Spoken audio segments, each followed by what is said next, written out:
Hi guys, I am in a fix and would like to know everyone's opinion. My name is Gigi, a 27-year-old female, and I have a 7-year-old daughter, Naomi. I was married to my ex-husband, Jack, a 30-year-old man, for almost 8 years. When I was 2 months pregnant at the time with our second child, I found out that my ex-husband was cheating on me with his co-worker, Suzanne, a 28-year-old female, when I accidentally came across their text messages on his phone. When I confronted him about it in tears, Jack finally told me that Suzanne was also pregnant with his child. Hearing his words, I was so shocked that I almost fainted. My husband and I had several fights, and despite my ex-mother-in-law coming to take care of me during this time, I was so stressed out that I eventually miscarried. When my ex found out that we had lost the child, he didn't even hesitate. Instead of grieving with me or comforting me, he left the house to be with Suzanne, blaming me for the loss of our child. I was devastated and cried for days. Thankfully, my ex-Mill stayed with me throughout this time and took care of my daughter Naomi so I could grieve in peace. Jack and I had a nasty divorce where he refused to pay me child support, but eventually the court forced him to do so. Throughout the divorce, Jack made it very clear that he didn't want to be involved in either my or Naomi's life any longer. He gave up full custody to me, which absolutely broke my heart for my daughter, but there was nothing that I could do. The only thing he has ever done is pay child support every month. He has never made any attempts to visit or get to know Naomi. Eventually, I found out that Suzanne gave birth to his son, and they have been together ever since. Throughout all this, my parents and my ex-mother-in-law were there for me each and every day. You see, my ex-mother-in-law and parents had known each other and had been the best of friends for a very long time. This is how me and Jack first met each other through our parents and eventually started dating. When Jack's mom, my ex-mother-in-law, first found out that Jack had cheated on me, she was extremely upset at him and showed her support for me. She and Jack fought a lot regarding his affair, and she vowed to never speak to him again when she found out that he was leaving me. She also warned him that she wanted nothing to do with his affair partner and their child. I know it's shocking, but my ex-mother-in-law kept that promise until the day she died. She refused to speak to Jack even when Jack begged her to visit him and his son with his affair partner. Suzanne was extremely jealous of me and my child because she was never considered family by my ex-mother-in-law. When my ex-mother-in-law first came to support me, she faced a lot of backlash from her family. You see, Jack had lost his father a few years ago, so his relatives tried to convince ex-mother-in-law to forgive him. They told her that Jack was her son, so she should let bygones be bygones and visit his child. My ex-mother-in-law firmly refused. When Suzanne gave birth to Jack's child, his relatives rallied around him despite knowing that he had cheated on me. They didn't even bother to care or check on me and my child. Things got so bad between my ex-mother-in-law and her family that they started to exclude her from their celebrations and family events just so that they could invite Jack instead, as my ex-mother-in-law always refused to attend events if Jack was going to attend with his affair partner. I always felt bad for my ex-mother-in-law because of this, but she assured me that I was like her child too, and she didn't mind if her relatives dropped her. I am extremely grateful that I had a woman like her as my mother-in-law because it's rare to be loved and supported this much. Unfortunately, my ex-mother-in-law became unwell, losing her ability to walk and manage on her own. I extended an invitation for her to move in with me permanently, committing to care for her. To ensure she had support round the clock, we enlisted the help of a live-in nanny who tended to her needs in the mornings. As for the evenings, the responsibility fell on me. I dedicated countless hours to her care, and honestly, I didn't mind. Naomi, always fond of her grandma, was thrilled to have her living with us at our place. During her stay with us, my ex-mother-in-law revealed something significant. She told me how when she first learned about Jack leaving me, she had decided to make changes to her will. Initially, she had intended for my ex-husband, being her only child, to inherit everything. However, upon discovering his affair, she had amended the will. Now the house and her life insurance were designated for Naomi. She had also added me in her will to receive a large portion of her money and her family heirloom. It was a gesture that held both honor and trust. Her wish was for me to safeguard these possessions, passing them down to Naomi when the time was right. The idea that a piece of her, and perhaps generations before her, would continue in our family brought a profound sense of connection. My ex-husband was going to inherit her car and his dad's entire art collection. Until my daughter turns 18, the money would be in my trust. If I passed away, my parents would take care of it. As she disclosed the details, a mix of emotions washed over me. Shock, gratitude, and a hint of sadness lingered in the air. Knowing that she recognized the hardships we endured and wanted to secure Naomi's future filled me with appreciation. I assured my ex-mother-in-law multiple times that she could change the will again if she wanted to include Suzanne and their affair child. I emphasized that I would never hold a grudge against her as Suzanne was his wife now, but my ex-mother-in-law reiterated that she only recognized me as her son's wife despite our divorce. Hence, she felt Naomi was the rightful inheritor of her home, to carry forth the family legacy. I understood where she was coming from and accepted her decision. Throughout her stay with me, Jack never bothered to call and ask about her health. Despite our differences, I would have had no issues if he had come to check up on her, but he never cared how to do so. One day, my ex-mother-in-law had breathing difficulties and I had to rush her to the hospital. I was afraid something might happen to her. While my dad took care of Naomi, me and my mom spent the entire night at the hospital praying she would get better. Luckily she did and we could take her home. After this health scare, I didn't want my ex-mother-in-law to pass away without Jack even making amends with her. Keeping our differences aside, I called him, begging him to visit my ex-mother-in-law.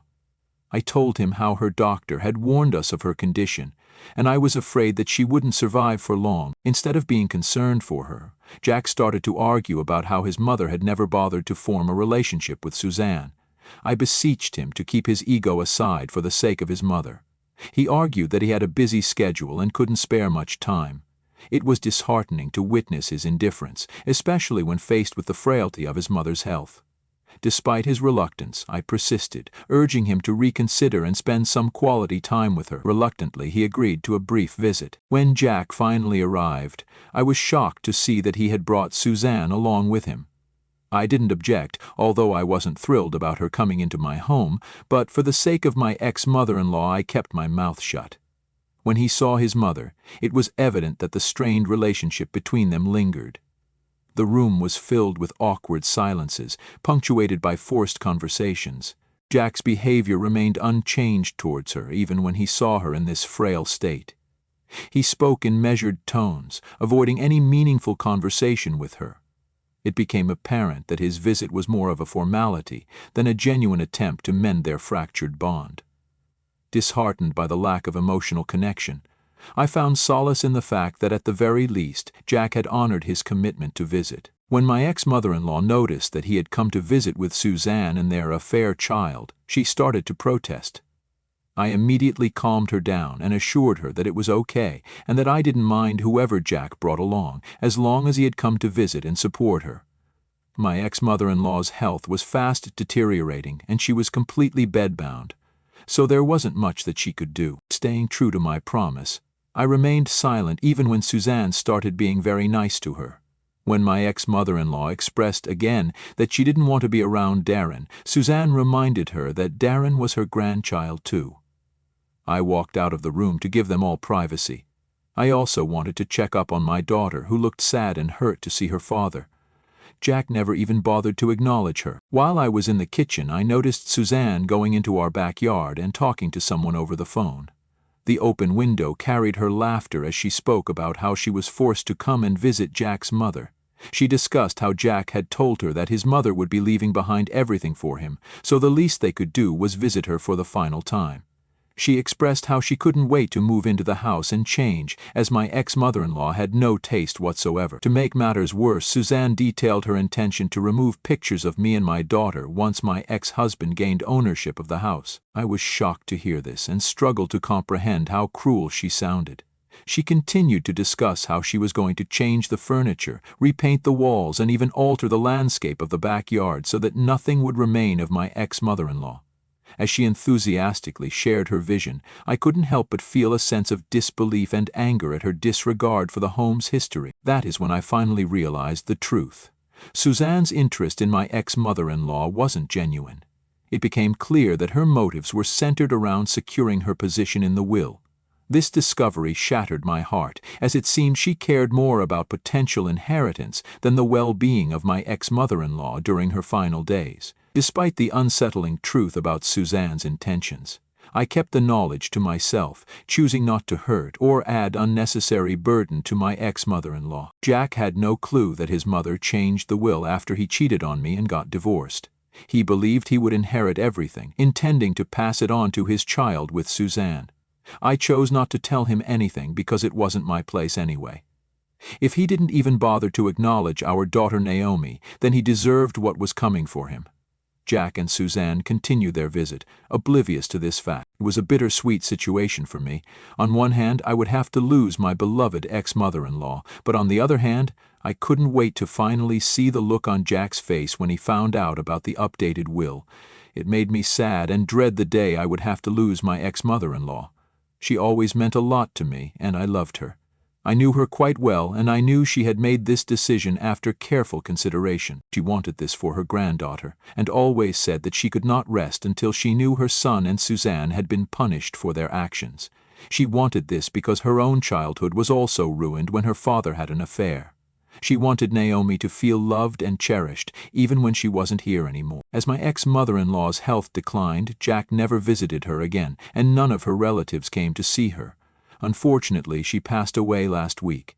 In the wake of my ex-mother-in-law's passing, I took charge of organizing her funeral.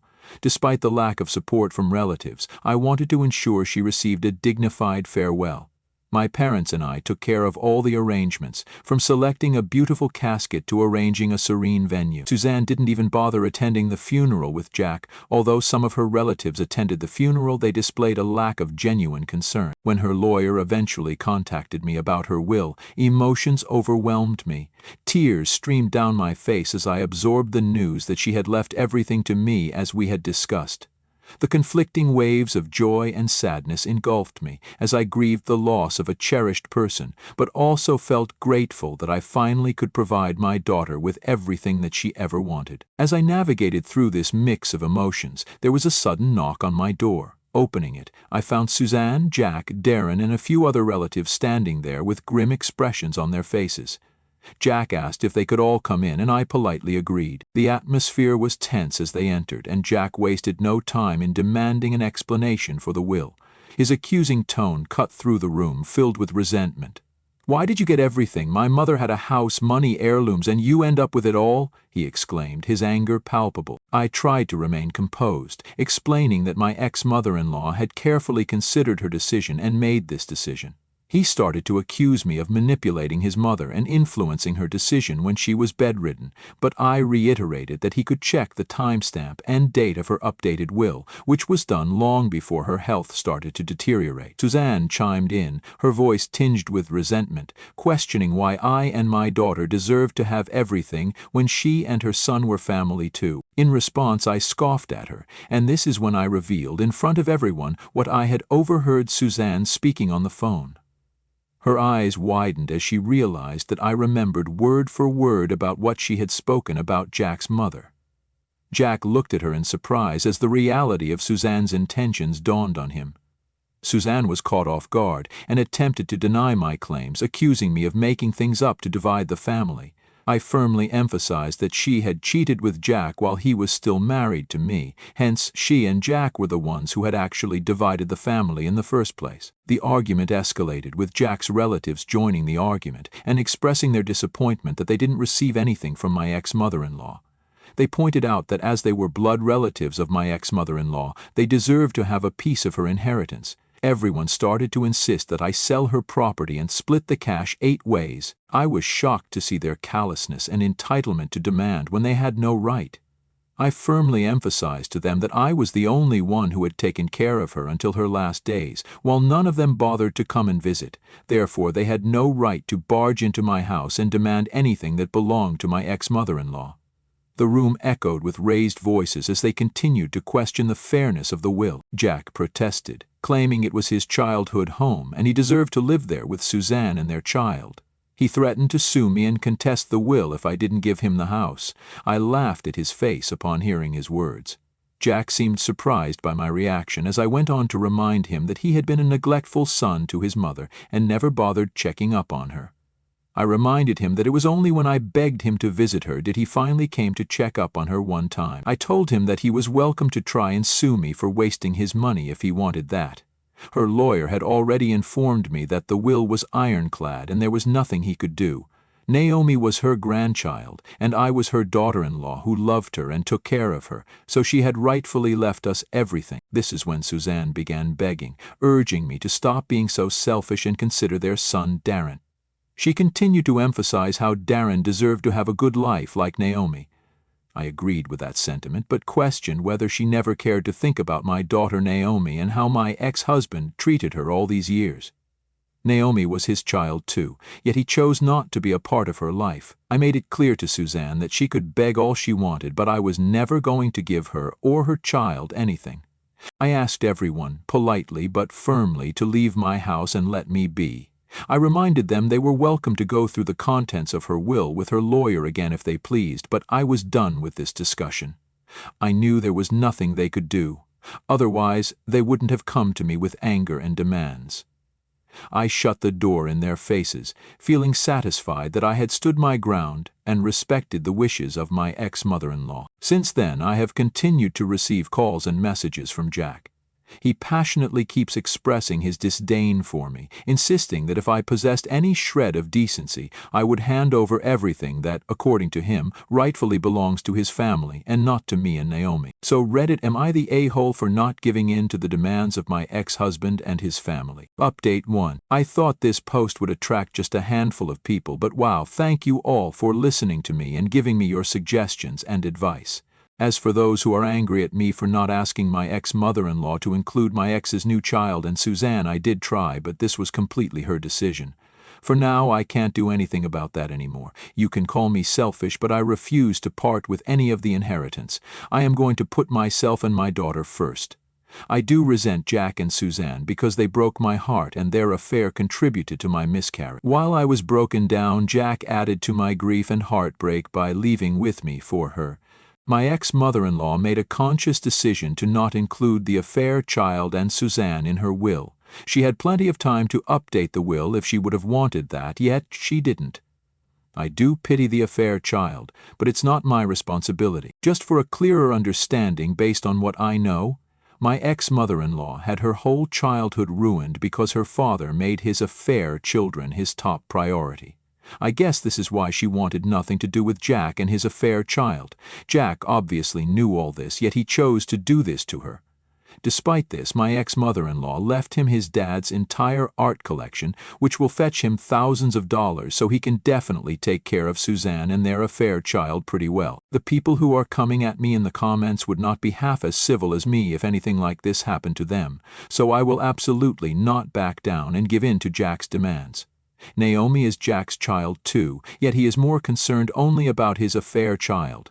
He never bothered with being a good father to Naomi, so he doesn't deserve to get anything from us after what he has put us through all these years. Update 2. The tension between Jack and Suzanne has continued to loom large.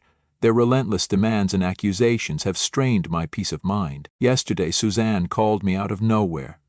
I didn't even have her number saved, so I picked up the call unknowingly. Her tone was hostile from the get-go. She started to accuse me of being a greedy gold digger, claiming I stole everything that should have been theirs. She told me that she was glad Jack had left me after the miscarriage because I didn't deserve to be his woman. I was in the middle of work, so I was quite taken aback by her aggressive tone. I calmly explained to her that my ex-mother-in-law was the one who had made this decision, and I did not orchestrate anything. Suzanne, however, wasn't having any of it. She continued to berate me, questioning my integrity. I firmly reminded her that she never had a relationship with my ex-mother-in-law when she was alive, so it was absurd for her to demand anything that belonged to her. Suzanne then started threatening me and my child, saying that if I didn't give Jack a part of my inheritance, she would find a way to reach out to my child and tell her the truth about me. This crossed a line for me. I immediately told her that involving my child was unacceptable, and if she even came near her, I would have her arrested. I already had evidence from her multiple text messages troubling me, and getting a restraining order wouldn't take long. I also reminded her that I could play the same game by reaching out to her boss and showing them evidence of how she was threatening me. This seemed to shut her up. I cut the call and called Jack immediately. I informed him about what his wife had told me and reiterated the same thing about involving the police if this continued. He backtracked, expressing shock that Suzanne had threatened Naomi. He started to apologize on her behalf, but I cut him off. I firmly told him that I didn't owe him anything and that I was going to take what his mother had left for me. He could cry all he wants, but it belongs to me and he can't do anything about it. I warned him that the next time he contacts me, or if his wife ever contacts my child, he will face serious legal consequences. Since then, surprisingly, my phone has been quiet. I plan to stand by my words if Suzanne or Jack ever dare to contact me again. Update 3. It's been 2 months since my last update. I have continued to receive hundreds of requests for me to update my story, so here it goes. We have moved into my ex-mother-in-law's home. As we have settled into her home, I can't help but wish she were still here. I miss her everywhere. In the rooms where we laughed, the backyard where she enjoyed her evenings, and in the kitchen where we shared countless conversations. Her presence lingers in every corner of the house that once echoed with her warmth. Every day I move through a blend of emotions: thankfulness for the inheritance safeguarding Naomi's future, and a sense of loss due to the absence of the woman who meant so much to us. I try to find solace in knowing that the house, once a sanctuary for my ex-mother-in-law, will continue to be a haven for Naomi. In these moments I carry her spirit with me, grateful for the time we had together and determined to honor the legacy she left behind.